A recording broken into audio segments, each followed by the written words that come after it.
Good afternoon, civil society leaders, chief AI officers, esteemed executive office of the President and agency colleagues, for joining us and joining the rest of the world via live stream. Welcome to the White House.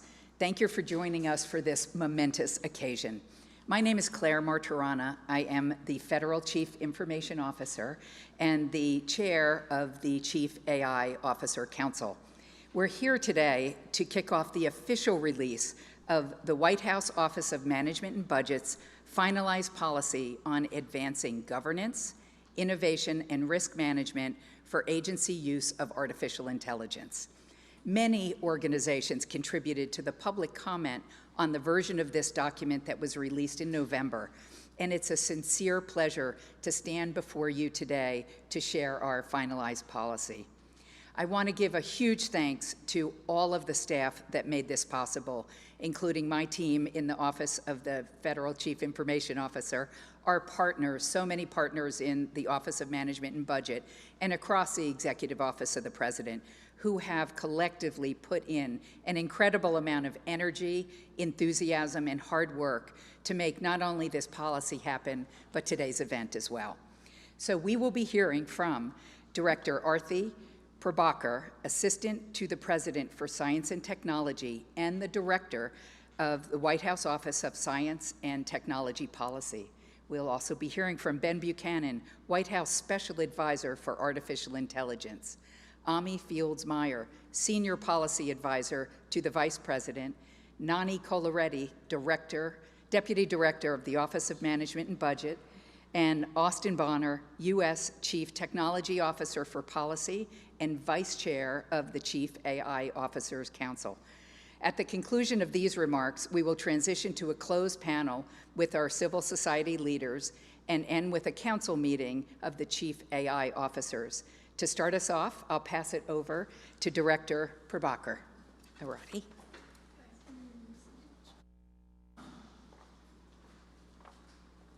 Okay, hello everybody. Arthi Prabhakar here. I'm really delighted to be. I heard this meeting was going down and I said, please let me come kick it off and say hello and express my thanks. First to our colleagues at OMB, Shalonda Young, Nani, from whom you all will hear, Jason Miller, who I think is not able to be here today, and Claire, you and all of your teams. It's just been a terrific partnership with you and with all of our other colleagues across the White House and across the agencies, and with this much broader community, the civil society organizations who've been so closely engaged, as well as companies. I was walking to work this morning, and I was so excited that I got to come talk about this memo. It's rare that I get excited about a work product out of OMB like this. I love you guys, but you know, I was trying to figure out why I was so excited, and here's why. When you really think about it, the whole point of public service is we start with America's values, and then our work is to turn those into the specific actions that change people's lives. This is the most meaningful work that I've ever gotten to do. It is, I think, what all of us share is the privilege of public service. And that's exactly what we are doing in the field of artificial intelligence as this incredibly powerful technology is coming into so many of our lives.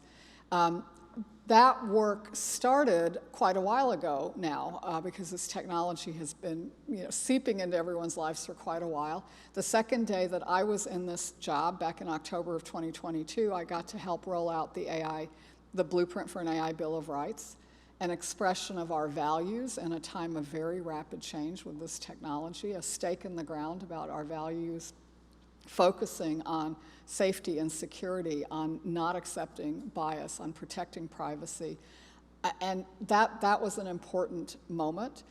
Throughout the last calendar year, throughout 2023, this technology really surged into the public consciousness. And we were so fortunate to be working here in the White House in a time when the President of the United States and the Vice President of the United States said, look, this is the most consequential technology of our times. We know it's going to get used for good and for ill. We know that it has the enormous promise, and it comes with tremendous perils as well. And they laid out the charge. They said our job is to make sure that we manage the risks so that we can seize the benefits.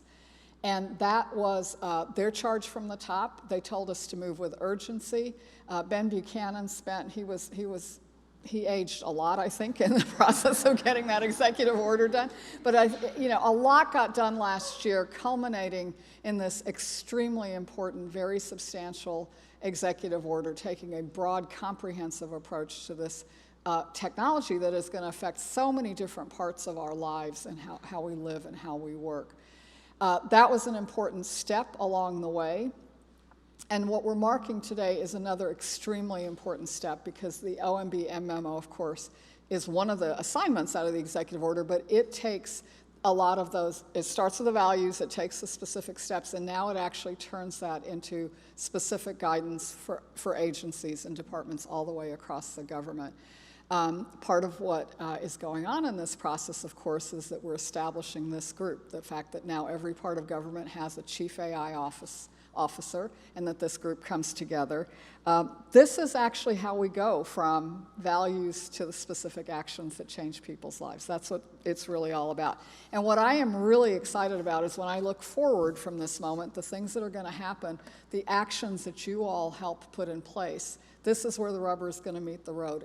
These are the actions that will ensure that when we use AI for all the reasons we need to use it in government, that when we're doing that, we are protecting individual rights and we are protecting the liberties that are the core values of this country.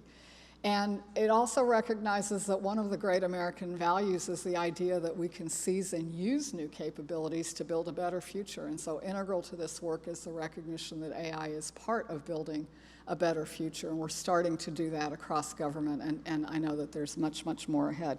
So I just wanted to take a few minutes and share with you my great delight and excitement about this work, but especially to express my gratitude for the work that all of you are going to be doing, because this stuff doesn't matter until it turns into specific actions, and now that moment has come. And I'm counting on you, and I'm deeply grateful for what all of you will do. With that, I will turn it over. Do I turn it back to you, Claire, or to Nani? Okay, to Ben. Sorry, Ben Buchanan. Thanks, everyone.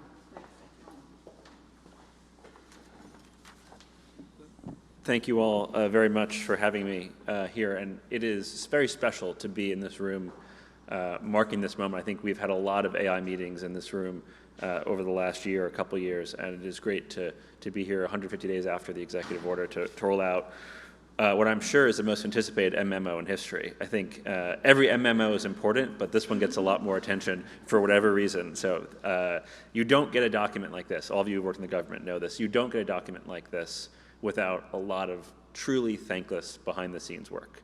A lot of folks from civil society and the public who sent in comments, shared their thoughts, and a lot of people here at the White House and across the government who spent a lot of time late at night, I'm sure, going through 1 million proposed track changes and really working through the details on this. And in some sense, I think, as Aarti said so well, we know what the American values are, but it is that real blocking and tackling work that got done here since the executive order was signed, and in fact before the executive order was signed, to take those values and make this a real tractable document. And we're happy to pass the baton to the chief AI officers to put that into practice. So as Aarti said, I've aged a lot in this job. The job and the AI policy world in the last couple of years has felt like a blur in many respects. So if you'll indulge me, I'd like to focus on the broader picture here and go frame by frame through that blur and put all of our AI policies into one place. As Aarti said, I think it starts with the blueprint for the AI Bill of Rights, this fundamental distillation of our values in AI. You can draw a straight line from that document to the memo we have today. And I think that really showed that we cared about AI, we cared about managing the promise and seizing the opportunities, but also guarding against the risks long before ChatGPT, long before it was cool.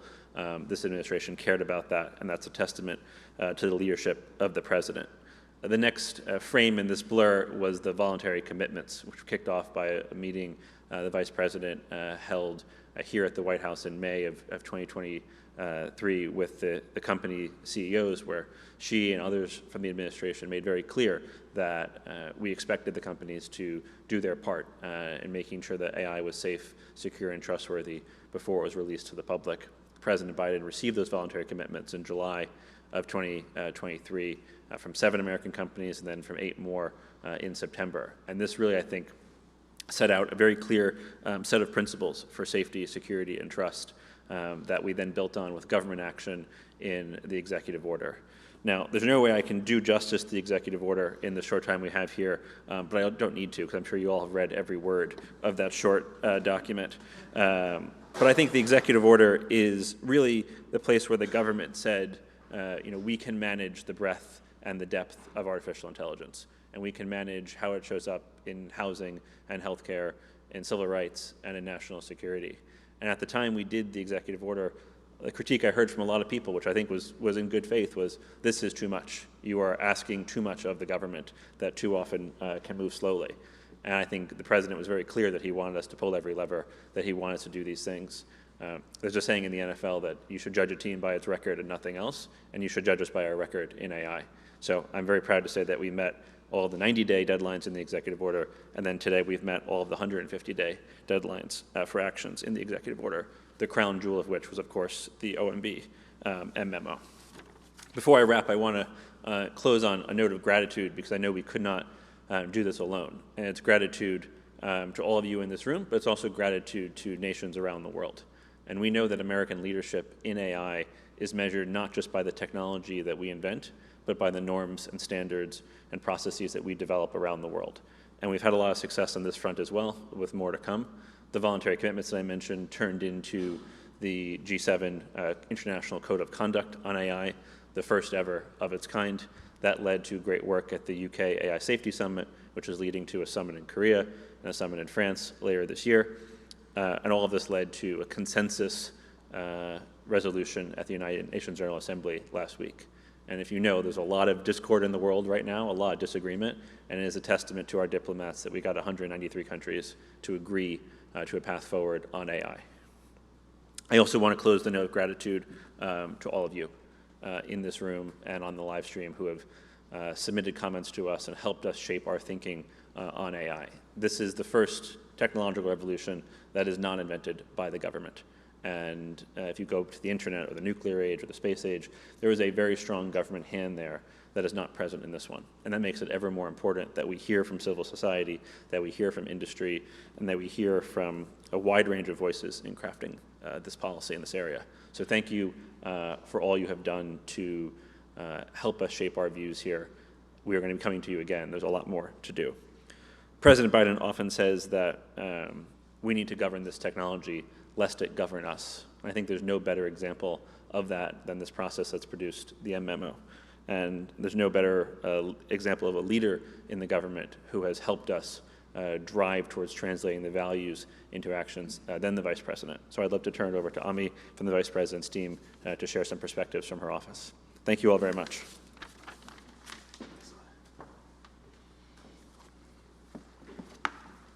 Thank you, Ben. I'm Ami Fields-Meyer, Senior Policy Advisor to the Vice President.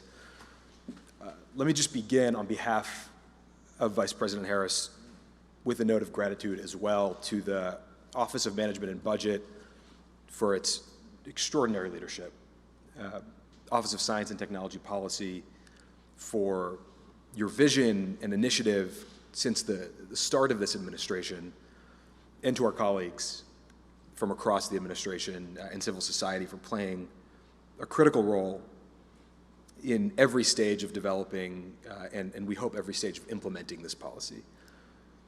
When Vice President Harris speaks about artificial intelligence and emerging technology writ large, she begins, as the President does, with people and with communities. Older Americans seeking access to health care, workers trying to earn a fair wage, communities across our democracy who rely on critical sources of information, and all people, frankly, who can benefit from the fruits of innovation. And so along with President Biden, the Vice President has been very, very clear throughout the administration and throughout her career that all leaders from government, from civil society, and the private sector have a moral and ethical and societal duty to make sure that AI is adopted and advanced in a way, and that all technology is adopted and advanced in a way that protects people from potential harm and ensures that everyone is able to enjoy its benefits. That work, that mission, means leading by example. It begins with us, here in this room and in the US government. So that's why last year in London, on the global stage, the Vice President announced a series of bold initiatives to advance the safe and responsible use of AI. I won't name all the initiatives, but just 3 as sort of illustrative examples. The US AI Safety Institute, which will create rigorous standards to test the safety of AI models for public use. 2, a groundbreaking philanthropic initiative with $200 million in foundation commitments to advance AI in the public interest, because we cannot do this work alone. And 3rd, and as a sort of anchor, a draft of this policy, the M memo, with its binding requirements to promote the safe and secure and responsible use of AI by the federal government. Today's policy is a critical step toward a future where all of our most vulnerable people, all of our communities are protected from the risks and the threats of AI, but also where people across the United States and across the world have access to the benefits of innovation. So as the Vice President has said, this should serve as a model for global action, because AI developed in one nation can impact the lives and livelihoods of people across the globe. So the Office of the Vice President stands ready to work with all of you, looks forward to continuing this work with all of you, and we have immense gratitude for all the work that's gone into this policy.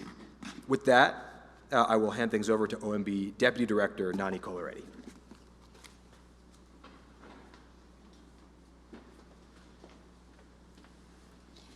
Thank you, Ami, and good afternoon, everybody. Thank you for joining us today on this really incredible day. Today, Director Shalanda Young signed the Office of Management and Budget's first ever policy focused on governing federal agencies' use of AI. This policy is a major milestone for President Biden's landmark AI executive order, and it demonstrates that the federal government is leading by example with its own use of AI. And as you know, every day, federal agencies make decisions that have profound impacts on the lives of Americans. When agencies use AI, they have a distinct responsibility to manage its risks. And the public deserves the confidence that the federal government will use this technology responsibly. So the policy released today is the first requiring federal agencies to adopt concrete safeguards when using AI in ways that could impact the rights or the safety of the public. Agencies will now be required to independently evaluate the risks, the uses of AI, monitor them for mistakes and failures, and guard against the risks of discrimination. These new requirements will be supported by greater transparency. Agencies will now be required to publicly report how they are using AI, the risks involved, and how they are managing those risks. And this will allow independent experts to assess agencies' AI management, identify flaws, and suggest improvements, and in other words, hold us accountable for what we say we're going to do. AI presents not only risks, but also, as you know, tremendous opportunity to improve public services and make progress on societal changes like addressing climate change, improving public health, and advancing equitable economic opportunity. When used and overseen responsibly, AI can help agencies to reduce wait times for critical government services, improve accuracy, and expand access to essential public services. So the policy signed today will make it easier to share and collaborate across agencies and with our industry partners. It will remove unnecessary barriers to responsible use of AI in government, expand federal AI talent, and advance a series of experiments into how recent advances in generative AI can transform public service. As the federal government increasingly adopts AI, we must also develop the federal government's capacity. So the policy directs agencies to develop their existing workforces to help them take advantage of AI, and it extends the same safeguards for federal employees' rights and safety that apply to the general public. And today I'm happy to announce that the National AI Talent Surge established by the recent executive order will be hiring at least 100 AI professionals into government by this summer, including to implement this guidance and advance the safe and trustworthy use of AI. Additionally, OMB will be taking further action later this year to address federal procurement of AI, and today we're releasing a request for information to collect public input on that work, and we're also releasing 2024 draft use case inventory to improve AI transparency. So today's announcements represent major milestones in implementing the President's landmark executive order on AI, and also this guidance is setting a new standard, and as some of the speakers have said before, it's making us the model for responsible use of AI. And we're committed to following the same rules and guidelines that we are encouraging others to adopt at home and abroad. I have two closing comments. First of all, this is not just a policy announcement and another memo and some things we're throwing out there from OMB, but it's really a pathway for implementation, and implementation begins now. The administration is backing up its values with action, and OMB is committed to ensuring this policy's success and to ensuring that the federal government makes its AI responsible, trustworthy, and transparent. And secondly, I want to thank a few people. This is a team effort. In addition to the Vice President's office, the Chief of Staff's office, the Office of Science and Technology Policies work, and the work across the government to get to this stage. I really want to thank Claire Martorana, Connor Stotz, and the team at OMB's Office of the Federal CIO. While many, many worked on getting us here today, the brunt of this work was borne by Connor and his team, and I really thank them for their effort. So I want to say thank you for your time, and I'll now turn it over to Austin Bonner, the Deputy U.S. Chief Technology Officer for Policy at the White House Office of Science and Technology Policy and the Vice Chair of the Chief AI Officers Council. Thank you.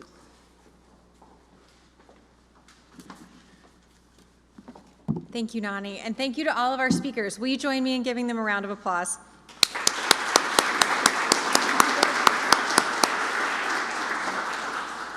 So that now concludes the live stream portion of our event. Thank you to all of you who joined us online. You can find out more by visiting ai.gov/federal and hear more about the announcements we're making today. Thanks, everyone. And for those in the room, if you'll give us just one moment, we're going to reset with our panel and we'll get started again for the closed portion of the meeting.